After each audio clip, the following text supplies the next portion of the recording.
Kirk Douglas et Burt Lancaster sont deux titans de l'âge d'or d'Hollywood.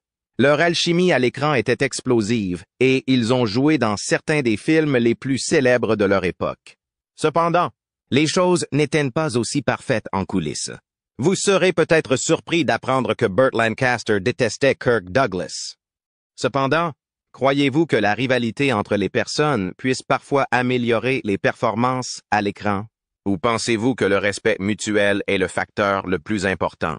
Alors que nous nous penchons sur cet intrigant conflit hollywoodien, nous vous invitons à nous faire part de vos réflexions dans la section des commentaires ci-dessous. Explorons maintenant la véritable histoire de cette célèbre rivalité hollywoodienne, y compris ce qui a conduit au conflit et comment il a influencé leur carrière et leurs héritages. Une aventure dans la comédie. Le 2 novembre 1913, Burt Lancaster naît dans un petit appartement de Manhattan. Les 7 membres de la famille gagnent à peine de l'argent grâce au travail de son père, qui travaille à la poste pour 18 $ par semaine. Ils vivaient ensemble dans un petit appartement dans le quartier diversifié et difficile d'East Harlem. Burt est motivé par la ténacité de ses ancêtres irlandais. Enfant, il a appris à connaître les travaux pénibles et les différents lieux de travail en voyageant avec son père sur les routes postales. Il était difficile de vivre à Harlem. À 9 ans, Burt a été témoin d'un meurtre dans la rue. Même s'il n'en a pas parlé, cette expérience surprenante est restée à jamais gravée dans sa mémoire. Il a gardé des souvenirs agréables de ses premières années. Son amour de la lecture et les prêts hebdomadaires de livres à la bibliothèque l'ont aidé à comprendre les rôles qu'il jouait dans les films. Dans sa jeunesse, Burt est sévère. À l'âge de 11 ans, il rejoint les Red Devils et connaît des difficultés. Le fait de rejoindre Union Settlement, un centre communautaire, a transformé sa vie. Au gymnase, Burt découvre la gymnastique. Après des heures d'entraînement, il devient suffisamment doué pour se faire remarquer aux bars et aux anneaux. À l'âge de 16 ans, un découvreur de talent de cirque le voit et lui offre un poste d'été chez les Ringling Brothers. À 19 ans, Burt forme le combo acrobatique Lang and Cravat avec son meilleur ami Nick Cravat. Dans un petit cirque itinérant, ils effectuent des sauts périlleux et des sauts périlleux. Ils étaient pauvres et dormaient dans des granges. Mais Burt aimait les sensations fortes. Ils ont réalisé d'étonnants numéros aériens sur des barres et des cordes pour le grand cirque Ringling Brothers. En 1939, Burt a eu un accident catastrophique lors d'un spectacle. Après une chute de 4 mètres, il se cognait la tête et se blesse aux côtes. Cet accident met fin à sa carrière dans le cirque. Pendant sa convalescence, Burt occupait des emplois mal rémunérés. Il découvre que les gens apprécient son charme et son enthousiasme lorsqu'il travaille comme serveur-chanteur. La carrière militaire de Burt. En 1943, il s'engage dans l'armée pendant la Seconde Guerre mondiale. Malgré son âge avancé, sa force et son habileté le distinguent des autres soldats. C'est la première fois qu'il monte sur scène et il se réjouit de se produire devant les troupes. Mais tout au long de la guerre, Burt ne s'est pas contenté de divertir. Il a également participé à la bataille des Ardennes. Il a fait preuve de courage lors d'une bataille où il était le seul à posséder un poste de mitrailleuse allemand. Pour cela, il a reçu une récompense pour bravoure, bien qu'il n'en ait jamais parlé. Après la guerre, Burt avait du mal à se souvenir des combats. Mais les films de guerre l'aidaient. Après la guerre, Burt a eu de la chance. Son talent est reconnu par un producteur de Broadway qui le pousse à devenir acteur. Dan's A Sound of Hunting. Burt fait ses débuts d'acteur à l'âge de 32 ans. L'agent hollywoodien Harold Hecht décèle le talent de Burt et le repère. Lorsque les studios Universal recherchent un talent inconnu pour The Killers, Hecht aide Burt à passer l'audition. Une mauvaise audition. L'inexpérience de Burt en matière de jeu d'acteur le rend tendu et nerveux. Mais Burt attire l'attention du producteur Mark Hellinger. Il a dit au studio: « Je me fiche de savoir s'il sait jouer. » Il l'a fait. Il a choisi Burt. À la sortie du film, les spectateurs ont été stupéfaits par sa performance. Il incarne le boxeur Swede, à la fois colérique et dépressif. Malgré son manque de préparation, l'enthousiasme de Burt en a séduit plus d'un. Après le succès financier du film, Burt accède à la célébrité. Dès la première semaine suivant la signature d'un contrat de $1000 par semaine, il reçoit des centaines de messages d'admiration. ce qui est énorme pour un débutant. Malgré son manque de connaissances en tant qu'acteur, Burt s'investit beaucoup dans ses études. Lors de son premier tournage, le réalisateur lui apprend où se tenir et regarder pendant une scène. Burt écoutait, prenant tout cela rapidement. Il regarde toujours des films sur des stars comme Spencer Tracy. Une fois ces séquences terminées, il est resté sur place pour observer et s'informer sur le processus de tournage. Il était si doué pour cela qu'il a participé à la réalisation de ses propres films. Burt était direct, contrairement aux artistes qui mettent l'accent sur des techniques complexes ou des sentiments intenses. Il modifiait son langage corporel et sa voix en fonction de l'occasion. Il se distinguait par le fait qu'il n'analysait pas trop. Ascension et carrière. Sa remarquable capacité d'adaptation a été le premier facteur de son ascension. Dans le film Le Pirate Cramoisi 1952, il fait des acrobaties de cirque étonnantes, s'accroche à des cordes et grimpe aux mâts des navires. Pour rendre les scènes d'action réalistes, il collabore avec Nick Cravat, un copain de jeunesse. Il ne parle pas dans le film, non pas parce qu'il n'en est pas capable, mais plutôt pour dissimuler son accent de Brooklyn. Ce film vibrant, palpitant et financièrement réussi a fait de Lancaster l'un des favoris des cinéphiles. Lancaster a continué. Un an plus tard, le livre From Here to Eternity le présente sous un jour différent. Il y incarne un sergent de l'armée passionné et féroce. Nous nous souvenons encore clairement du moment où il a embrassé Deborah Kerr sur une plage, alors que les vagues s'écrasaient autour d'eux. Le film a rapporté beaucoup d'argent et a remporté 8 Oscars, dont celui du meilleur film. En alternant l'action humoristique et le drame déprimant, Lancaster impressionne tout le monde et démontre qu'il est plus qu'un simple cascadeur. En 1960, il joue l'un de ses rôles les plus audacieux. Dans Elmer Gantry, il incarne un pasteur charmant mais perturbé. L'histoire était courageuse, car elle abordait des sujets qui n'étaient pas souvent traités au cinéma à l'époque. Lancaster a remporté un Oscar pour sa performance émouvante. Le succès du film démontre l'attitude de prise de risque et la valeur de Lancaster. Le métier d'acteur ne suffit pas à Lancaster. Avec son agent Harold Hecht, il fonde sa propre société de production car il souhaite contrôler ses films. À l'époque, la majorité des artistes n'avaient qu'un contrôle limité sur leur carrière et étaient liés par de longs contrats avec les studios. Burt aime faire les choses à sa manière. Dans les années 1950, Hecht Hill Lancaster produit un certain nombre de films de grande qualité. Marty, un petit film qui a remporté 4 Oscars, dont celui du meilleur film, a été l'un de leurs plus gros succès. Ils ont produit davantage de films politiques et raciaux, ce qui n'était pas courant à l'époque. La gestion d'une entreprise est un véritable défi. The Unforgiven, un film de 1960, était problématique et coûteux. Même après l'effondrement de la société, Burt s'est rendu compte que la gestion d'une entreprise nuisait à ses performances. Burt a transformé Hollywood. Carrière et réalisation à Hollywood. Dans les années 1960, Burt Lancaster est devenu une célébrité à Hollywood. En 1962, il est à nouveau nommé aux Oscars pour Birdman of Alcatraz, qui raconte l'histoire d'un prisonnier devenu expert en oiseaux. L'année suivante, il partage l'affiche avec des acteurs célèbres dans Jugement à Nuremberg. Il se surpasse, collabore avec des cinéastes de renom et accepte des missions difficiles. Son talent est confirmé lorsqu'il devient l'un des artistes les mieux payés au monde en 1965.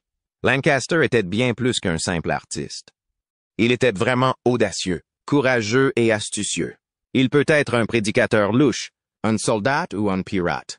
En prouvant que le courage et la créativité pouvaient triompher de ressources écrasantes, il a révolutionné l'industrie cinématographique.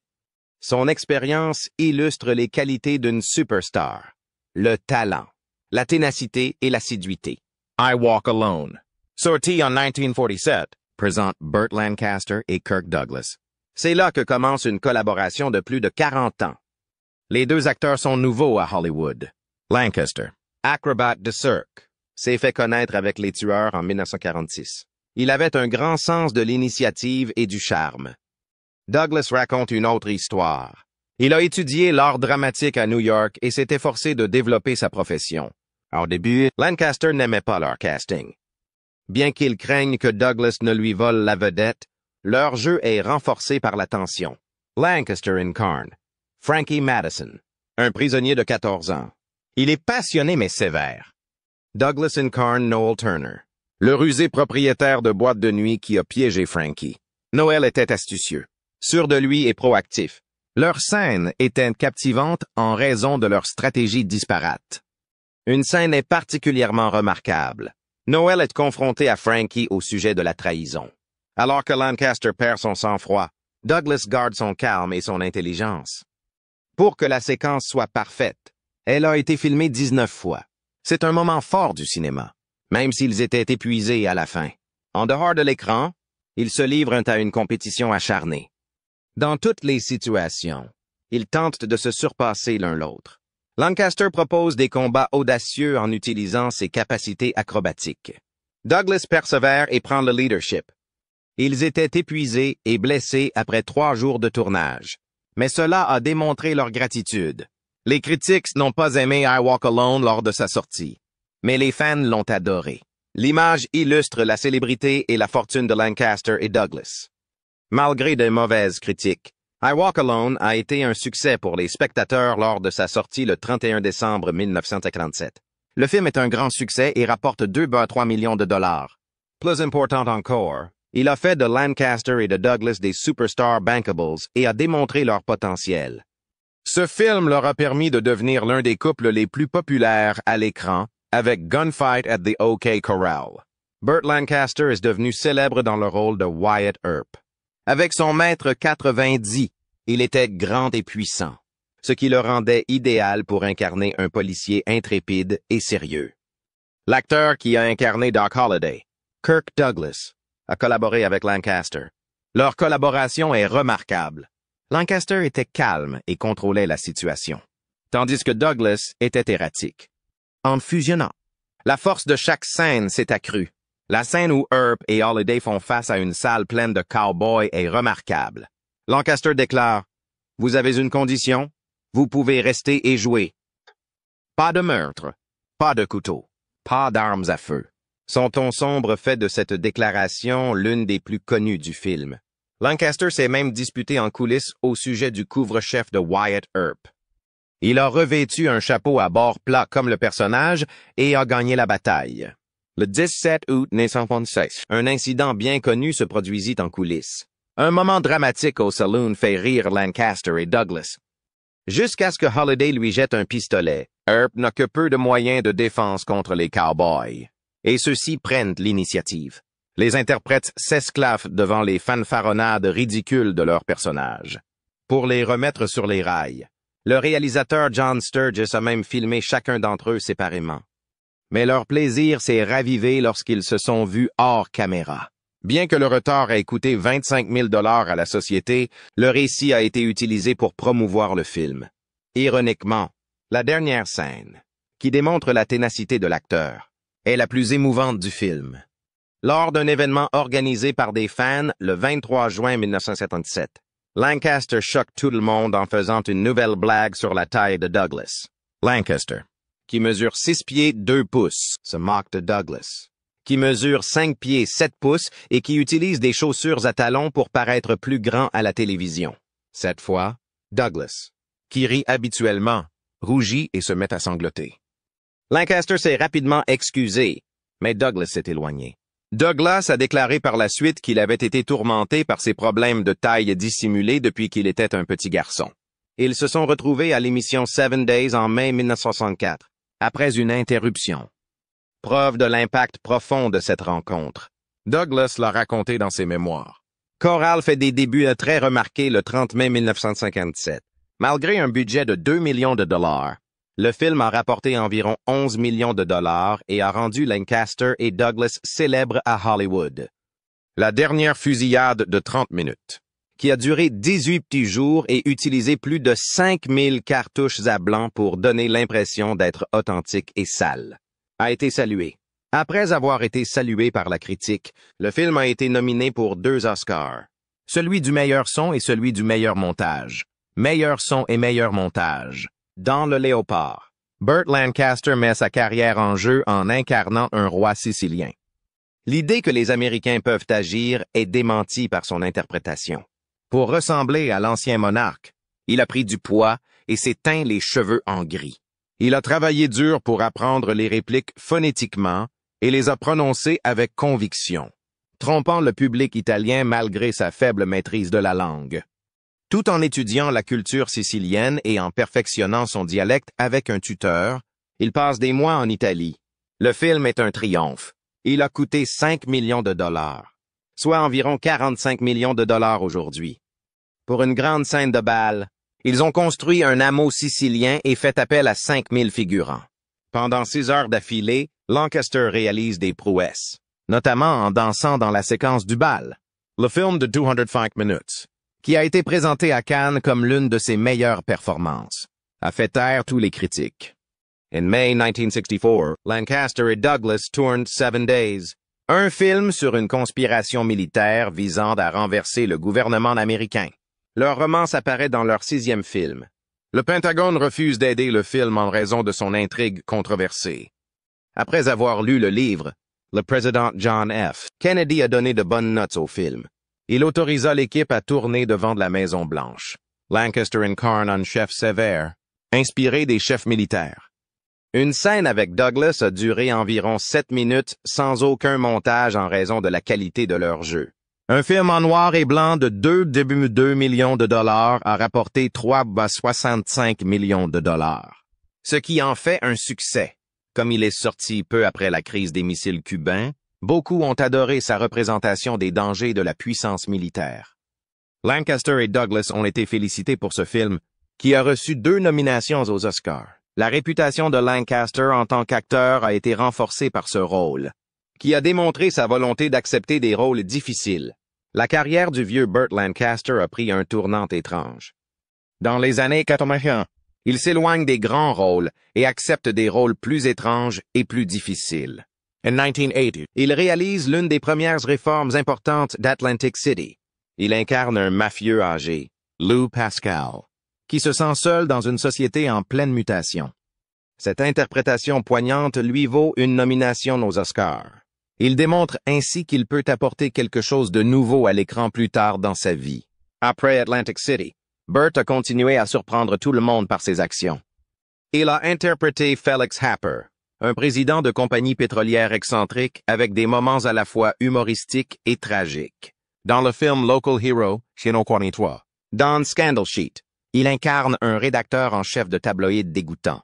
Son personnage était plus nuancé que dans ses précédentes images dures en raison de son âge et de son expertise.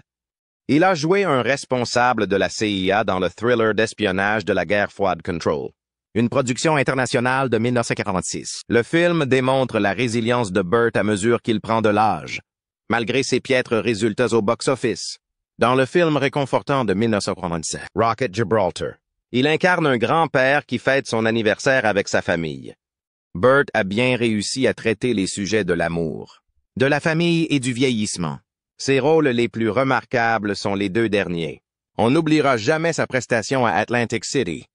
Il a ému Lou Pascal aux larmes, illustrant la difficulté de passer à autre chose. Il a utilisé des citrons pour laver de l'argent dans l'une de ses scènes les plus connues. Il avait une forte alchimie avec Susan Sarandon. Burt a joué le rôle du Dr. Moonlight Graham dans Field of Dreams pendant une courte période en 1989. Malgré sa brève apparition, il a joué l'un des rôles les plus poignants du film. Il a fait une déclaration universellement relatable en se faisant passer pour un joueur de baseball qui s'est tourné vers la médecine. Nous ne sommes pas conscients des événements les plus importants de la vie. Bien qu'il ait joué un rôle mineur, son pouvoir a eu un effet significatif. Pour le film Tough Guys 1986, Burt et Kirk Douglas se sont retrouvés. Des artistes célèbres ont collaboré pour la dernière fois. Ils ont représenté des amis de longue date s'acclimatant à la vie après avoir passé des décennies derrière les barreaux. Le film comporte de nombreux moments divertissants, pleins d'action et touchants. Burt et Kirk ont planifié un certain nombre de leurs propres pitreries, comme l'occupation d'un train. Malgré la performance médiocre du film, les fans ont apprécié de les voir ensemble.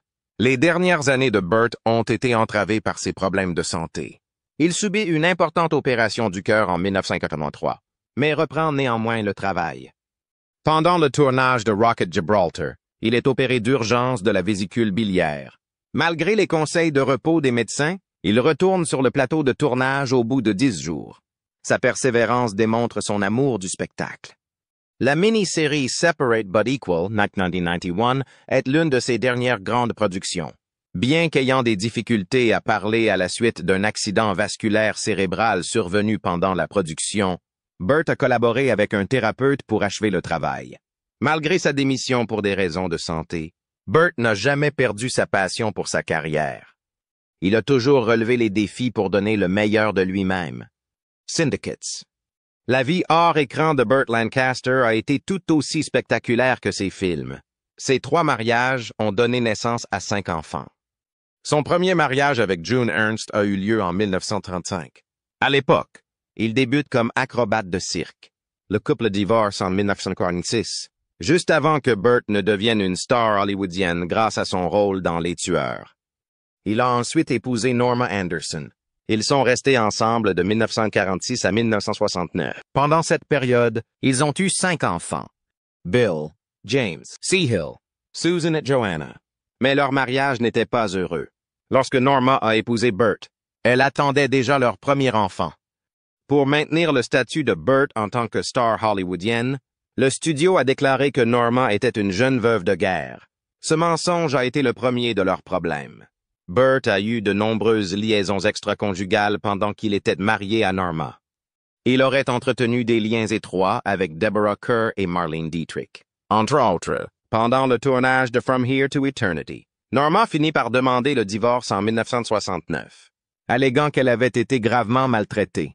Elle obtient la garde de leurs plus jeunes enfants et une part substantielle de leur argent, soit environ 2 millions de dollars. Des années plus tard, Burt se remarie, avant de se marier en médecine à l'âge de 77 ans. Il a fréquenté Susan Martin pendant 5 ans. Ils sont restés ensemble jusqu'à la mort de Burt en 1995. Norma, son ex-femme, a continué à s'identifier comme sa femme puisqu'elle était catholique à l'époque. Bien qu'il ait été un acteur connu à Hollywood, Burt était une personne très discrète. Il n'aimait pas parler de sa vie privée, même avec ses propres enfants. Selon son fils Bill, Burt n'était pas le père le plus loquace ou le plus extraverti. Cette disparité a pu être exacerbée par l'enfance difficile de Burt dans un quartier défavorisé de New York. Il a acquis la capacité de se concentrer, de travailler dur et de réguler ses émotions. Au fil du temps, des rumeurs ont circulé sur l'orientation sexuelle de Burt. Certains pensaient qu'il pouvait être homosexuel ou bisexuel. Burt n'a jamais répondu à ces accusations, ce qui a renforcé l'intérêt des gens pour lui. Burt n'était pas seulement un artiste, il s'est également engagé sur le plan politique. Il était un fervent défenseur des droits raciaux et a défilé à Washington avec Martin Luther King Jr.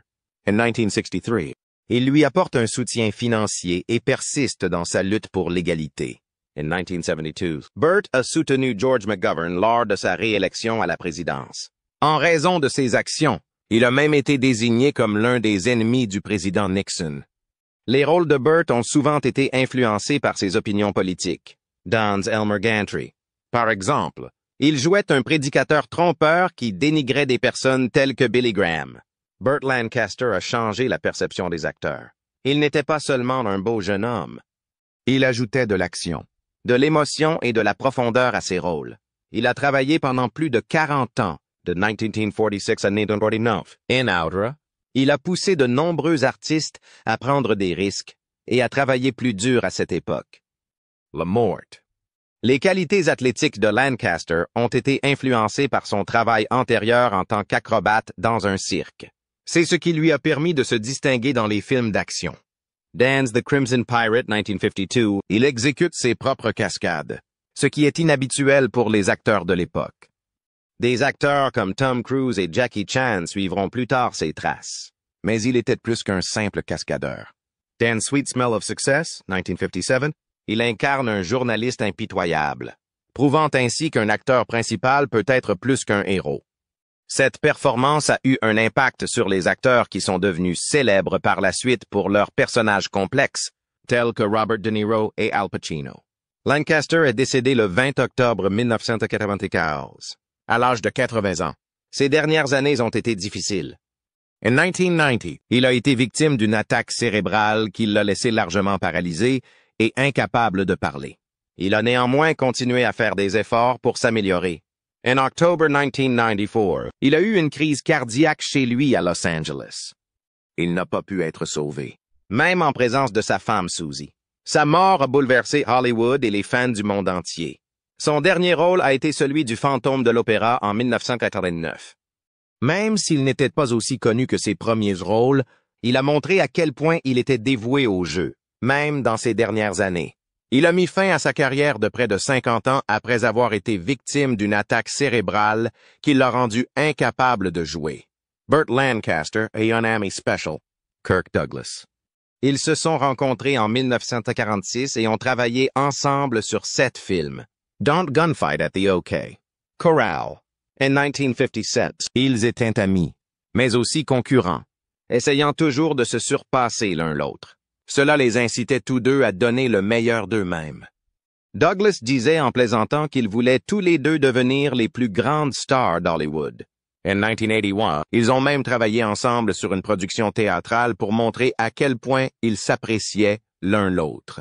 Après son décès, plusieurs personnes ont partagé leurs souvenirs de Lancaster. Selon Kirk Douglas, qui l'a qualifié de géant, il ne disparaîtrait jamais vraiment, car ses performances resteraient éternelles. Sidney Poitier l'a félicité pour son action en faveur des droits civiques. Le réalisateur Louis Malle, qui a travaillé avec Burt Lancaster sur Atlantic City en 1901, a déclaré que malgré son âge avancé, Burt Lancaster apportait une énergie incroyable à chaque représentation. Ces histoires ont mis en évidence la palette de Burt Lancaster en tant qu'acteur. C'était une personne qui se souciait des autres et qui donnait toujours le meilleur d'elle-même. Son impact est encore perceptible à Hollywood et dans le monde entier aujourd'hui. Malgré leurs désaccords, la rivalité entre Burt Lancaster et Kirk Douglas a donné lieu à certaines des scènes les plus emblématiques de l'histoire d'Hollywood. Leur histoire nous rappelle que même les plus grandes célébrités ont des passions, des imperfections et de la complexité. Que pensez-vous de leur relation? Pensez-vous que leur rivalité les a incités à s'améliorer ou qu'elle les a détournés de leur talent? N'hésitez pas à nous faire part de vos réflexions dans les commentaires. Pour en savoir plus sur les coulisses des plus grandes icônes de Hollywood, n'oubliez pas d'aimer, de partager et de vous abonner si vous avez été aussi captivé que moi par cette histoire.